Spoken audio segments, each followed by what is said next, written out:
রায়েরবাগ, ঢাকা মহানগর দক্ষিণে রায়েরবাগ কদমতলী থানা থেকে আমরা মিছিল করছি আর কি। এখন ফিলিস্তিনে মুসলমানদের উপর গণহত্যা চালাচ্ছে, শিশু, নারী, বৃদ্ধ, মুসলিম সবাইকে গণহত্যা চালাচ্ছে। এই রমজান মাসেও তাদেরকে শান্তিতে থাকতে দিচ্ছে না, নামাজ পড়তে দিচ্ছে না এবং মুসলমানদের উপর বর্বর হামলা চালাচ্ছে। আমরা এর প্রতিবাদ নিন্দা জানাচ্ছি সারা বাংলাদেশের তৌহিদি জনতা। আমরা চাই সারা বিশ্বের মুসলমান এক হয়ে এটার প্রতিবাদ জানাক। আমরা সকল মুসলমান মাঠে নামছি, রাস্তায় নামছি, প্রতিবাদ জানাচ্ছি। আল্লাহ তাদেরকে হেদায়েত করুক, নয় তাদেরকে ধ্বংস করে দেখ। গণহত্যা যেরকম নিন্দা জানাই, আমরা ভারতে হিন্দুত্ববাদী আগ্রাসনের সেভাবে নিন্দা জানাই। হিন্দুত্ববাদ এবং জায়নবাদ, হিন্দুত্ববাদ এবং জায়নবাদ দুই ভাই।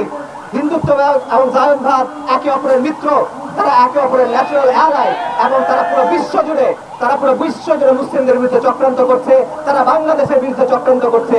যেই প্রমাণ হলো এই বক্তব্য এবং এই চক্রান্ত বাংলাদেশের মানুষ ইনশাআল্লাহ প্রতিরোধ করবে। অনেকেই প্রস্তাব তুলেছেন পাসপোর্টে এক্সেলের নীতি পুনর্বহাল করা হোক। এতে ইসরায়েলের নিজস্ব কোনো ভূমি নেই, দেশ নেই। তারা ফিলিস্তিনে এসে উদ্বাস্তু হিসেবে বসে আস্তে আস্তে ফিলিস্তিনিদেরকে নিধন করে করে ফিলিস্তিন দখল কর্মসূচির আওতায় ফিলিস্তিনের উপরে অবর্বরচিত হামলার বিরুদ্ধে প্রতিবাদ বিক্ষোভ মিছিল। আমরা বায়তুল মোকাররমের উত্তর গেট থেকে আমরা এই যে ওখান থেকে গেটে ঘুরে আবার এদিকে চলে আসবে, ওখানে শেষ হবে। তিনি শহীদ হয়েছেন এবং অসংখ্য মানুষ এখনো পাথরের নিচে নিখোঁজ আছে।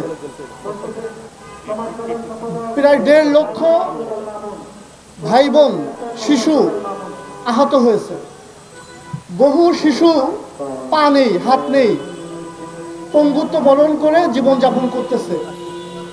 এরকমই একটা বাস্তবতায় আমরা আজকে এই মানববন্ধন করতে দাঁড়িয়েছি। প্রায় 1 বছরের বেশি সময় ধরে চলা এরকম জুলুমের অবসান ঘটেছিল প্রায় কিছুটা যুদ্ধবিরতি চুক্তির মাধ্যমে। কিন্তু ইহুদিরা, জায়নিস্টরা তাদের চুক্তির প্রতি সৎ না। তারা এই চুক্তি ভঙ্গ করে ছোটখাটো আক্রমণ এই 2 মাস ধরে চালিয়ে গেছে।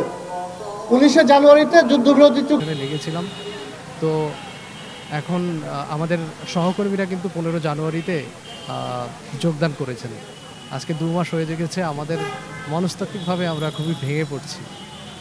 তাই আমাদের 31 নাইটের আনন্দ মাটি হয়ে গিয়েছিল। আমরা চাচ্ছি আমাদের এই ঈদের আনন্দটি যেন মাটি না হয়ে যায়, এবং সেই জন্যই আমাদের আশা এবং আমরা বিশ্বাস করি আমাদেরকে প্রধান উপদেষ্টা স্যার আসলে সেই গিয়েছে, কিন্তু এখন পর্যন্ত তো ওনারা আসেনি। সেই ব্যাপারে আমি বলতে পারবো না। ঠিক কিছুক্ষণ আগে মেবি 5-10 মিনিট আগে গিয়েছেন, এখনও তারা ফিরে আসেননি। ওই ফিডব্যাক এখনও আমরা জানি না ঠিক।